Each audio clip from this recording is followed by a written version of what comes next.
the ability to create something like Atlanta University and an elite black class seems also, as I recall in reading, to be a window, and that is there's heavy investment from the North that is consistent and allows enough time for them to get established.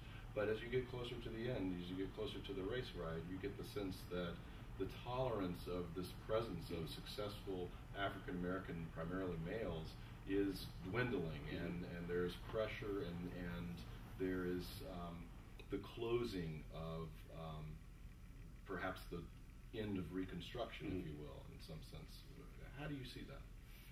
Well, I mean, you can regard 1906, this horrible riot that occurred in 1906, which was basically open racial warfare, in which indiscriminately whites were attacking African Americans in downtown Atlanta.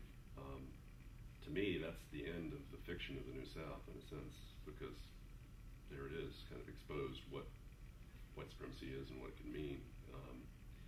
But in terms of the development of the city as well, you're quite right, I think, in terms of the tensions that build up to 1906 are related to the acquisition of property by African Americans, the threat that poses, the presence of African Americans, the sexualized nature of it, which is very typical of events that are taking place where there's a threat that in public spaces where black males are going to be around or apparently going to threaten white women. And Atlanta goes through this big surge of population, becomes a little less blacker in this period as white population comes in.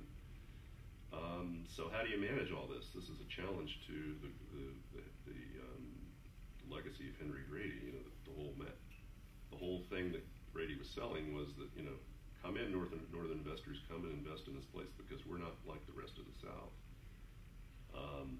We can manage racial stability, and here 1906 is a major cataclysm in terms of race.